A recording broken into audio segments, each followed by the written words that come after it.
Doctor Chintalapalli Srinivas Goud demand. Devarakonda పట్టణంలో స్థానిక అంబేద్కర్ విగ్రహం వద్ద బీసీ సంక్షేమ సంఘం ఆధ్వర్యంలో నల్ల బ్యాడ్జీలు ధరించి అంబేద్కర్కు పూలమాలలు వేసి వినతి పత్రం అందించి నిరసన వ్యక్తం చేశారు. ఈ సందర్భంగా బీసీ సంక్షేమ సంఘం రాష్ట్ర అధ్యక్షులు డాక్టర్ చింతలపల్లి శ్రీనివాస గౌడ్ మాట్లాడుతూ, అధికారంలో ఉన్న కాంగ్రెస్ ప్రభుత్వం అధికారంలోకి రాకముందు కామారెడ్డి బీసీ డిక్లరేషన్లో స్వయాన కర్ణాటక ముఖ్యమంత్రి సిద్దిరామయ్య గారితో అధికారంలోకి వస్తే 42% రిజర్వేషన్లు స్థానిక సంస్థల్లో కల్పిస్తామని, సమగ్ర కుల సర్వే చేస్తామని చెప్పి కులగణన చేసి సర్వే తప్పుడు లెక్కలతో చూయించి మరోసారి బీసీ సమాజాన్ని మోసం చేయడానికి ప్రయత్నం చేస్తున్నారు.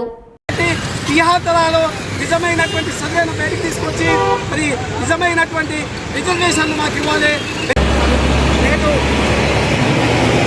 నియోజకవర్గంలో స్థానిక అంబేద్కర్ విగ్రహం వద్ద బీసీ సంక్షేమ సంఘం ఆధ్వర్యంలో బీసీల ఆశాజ్యోతి టైగర్ ఆలకృష్ణ గారి పిలుపు మేరకు రాష్ట్ర వ్యాప్తంగా నేడు అంబేద్కర్ విగ్రహాల ముందు నిరసన కార్యక్రమాన్ని వ్యక్తం చేస్తాం. ముఖ్యంగా కాంగ్రెస్ పార్టీ అధికారంలోకి రావడానికి ముందు కామారెడ్డి డిక్లరేషన్లో స్వయాన కర్ణాటక ముఖ్యమంత్రి సిద్దిరామయ్య గారితో కామారెడ్డిలో బీసీ డిక్లరేషన్ను ప్రకటించి మేము అధికారంలోకి వస్తే స్థానిక సంస్థ ఎన్నికల్లో 42% రిజర్వేషన్లు స్థానిక సంస్థల్లో ప్రకటిస్తామని తెలిపి, తర్వాత సమగ్రమైనటువంటి కులగణన సర్వే జనగణనలో కులగణన సర్వే చేస్తామని చెప్పిన తర్వాత ఒక 3 నుంచి 6 నెలలు రాష్ట్రంలో ఉన్నటువంటి అన్ని బీసీ సంఘాలు ముక్తగడ్డంతో రాష్ట్ర వ్యాప్తంగా నిరసన వ్యక్తం చేసిన తర్వాత కులగణన అనే ఒక సర్వేను చేసి కులగణనలో చేసేటువంటి సర్వేలలో ఎలాంటి నియమ నిబంధన లేకుండా, ఒక రకమైనటువంటి పాలసీ లేకుండా వాళ్ళకి ఇష్టారాజ్యంగా కులగణన సర్వేలో చేసి సర్వేలో ప్రజలు పాల్గొంటారని ప్రజలు జరిగింది. ఇది యావత్తు బీసీ ప్రజాధికారికి సిగ్గుచేటుగా మేము భావిస్తున్నాం. కులగణన సర్వే చేసిన తర్వాత జనసంఖ్యను లెక్కించిన తర్వాత మరి నిన్న ఇచ్చినటువంటి ముసాయిదా కమిటీ, బీసీ ముసాయిదా కమిటీ కావచ్చు, కులగణన సర్వే ముసాయిదా కమిటీ కావచ్చు, కమిటీలో మరి 46% మాత్రమే బీసీ హిందువులు ఉన్నారు, మిగతా 10% మరి బీసీ మైనార్టీ ముస్లింలు అని సర్వేలో తెలిపారు.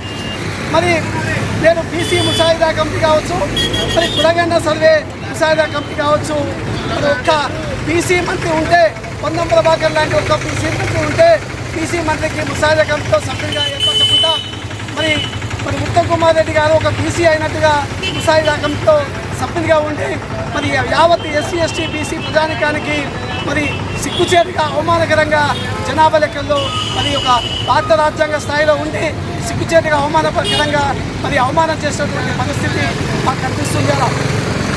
ముఖ్యంగా 2014లో సకల జనులు ఒకే రోజులో 2014లో కేసీఆర్ ప్రభుత్వము ఒకే రోజు సర్వే చేస్తే ఓన్లీ హిందూ బీసీలు 51% ఉంటే 2024లోకి వస్తే మరి 46% తగ్గినట్టుగా ఈ ప్రభుత్వం లెక్కలు చూపిస్తుంది. మరి లెక్కలు చూపిస్తున్నటువంటి ప్రభుత్వము మరి 10 సంవత్సరాల్లో మరి ఏ విధంగా జనాభా తగ్గిందో, అదేవిధంగా 7% ఉన్నటువంటి ఓసీ వర్గాలు మరి డబుల్ 2 తగ్గే విధంగా తగ్గిందో దాన్ని మాకు నిరూపణ చేయాలని కూడా ప్రభుత్వాన్ని డిమాండ్ చేస్తాం. అంటే గత 70 సంవత్సరాల నుంచి దేశానికి స్వాతంత్రం వచ్చగా నుంచి బీసీలను ఓటు బ్యాంక్ ఉపయోగించుకుంటూ కానీ సర్వేలో మాత్రము మరి కులాల వారిగా కులాలను లెక్కించాలని గొంతెట్టి యావత్ ప్రజానికము వారి అడిగినప్పటికీ సర్వే మాత్రము కరెక్ట్ చెప్పకుండా మరి తప్పుడు లెక్కలు చెప్పి యావత్ బీసీ ప్రజానికాన్ని మరి మోసం చేసేటటువంటి మొత్తంలో తీసుకొస్తుంది. కాబట్టి ఈ సర్వే ఎందుకంటే ఆ దేశంలో కానీ రాష్ట్రంలో కానీ ఉన్నటువంటి పాలకులు వారికి ఇష్టారాజ్యంగా సర్వేలు చేసుకొని నిజమైన సర్వేను బయటపెట్టకుండా మరి మోసం చేసేటటువంటి పరిస్థితి కనిపిస్తుంది. మరి 5% ఉన్నటువంటి ఓసీ అగ్రవర్ణాన్ని తీసుకుంటే మరి నేడు ఈడబ్ల్యూఎస్ కింద 10% ఉన్నటువంటి మరి రిజర్వేషన్ కల్పించుకున్నారు.